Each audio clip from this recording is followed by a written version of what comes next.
My father doesn't think I'm important. What would you do? I was still standing when he said it.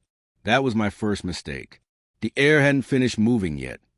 Chairs scraping, glasses settling.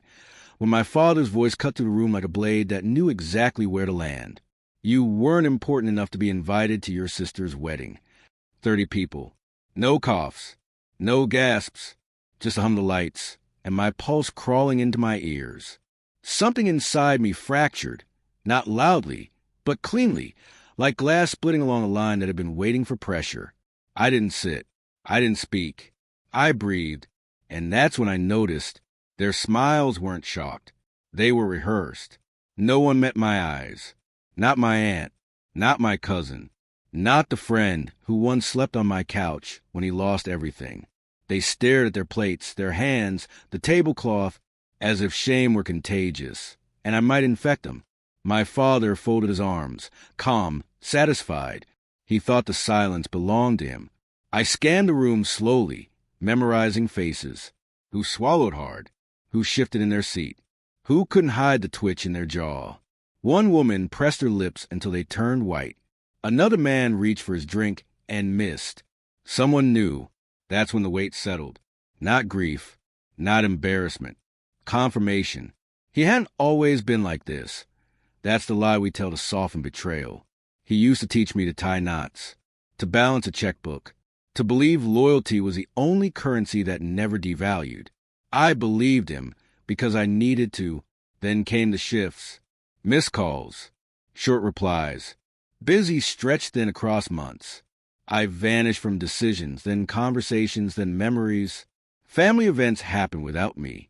I found out through photos posted too late to be accidental. The betrayal didn't scream. It whispered. And I told myself it was nothing. That's how he trained me. Take the hit quietly. Call it character.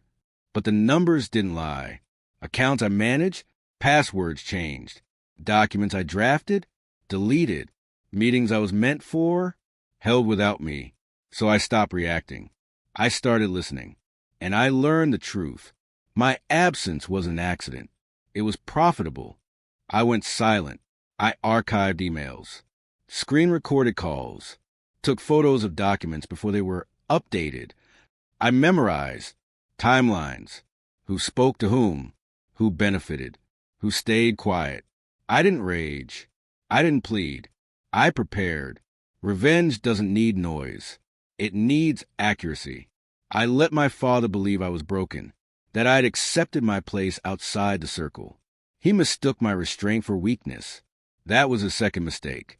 Back in that room, he cleared his throat, expecting tears, maybe thanks for his honesty. Instead, I straightened. The movement alone drew every eye. I reached into my pocket. Felt the cold edge of my phone, grounding, familiar. My father frowned. Sit down, he said, softer now. I didn't. I unlocked the screen and held it up, not to record, to remind him how small power looks before it changes hands. Then I spoke just 10 words. Play the recording, Dad, and tell them who paid you. The effect was immediate. Color drained from his face. So fast, it was almost impressive.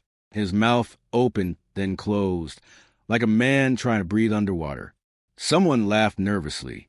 It died halfway. I don't know what you're talking about, he said. Too quick, too thin. I tapped the screen. His voice filled the room. Calm, confident, familiar, explaining how cutting me out would simplify things. Laughing.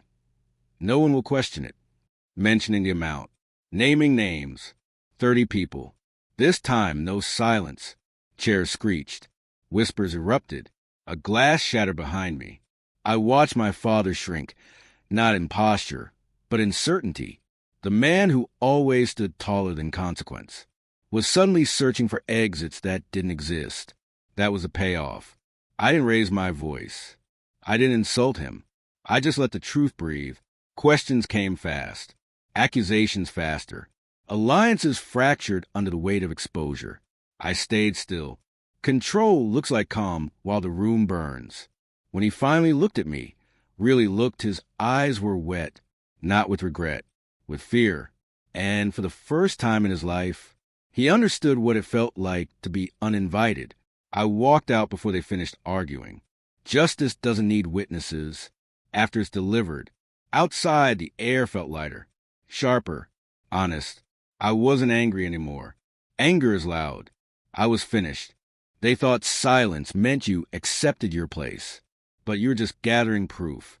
If you've ever been erased by your own family, comment, "I see you." If someone needs to hear this, share it.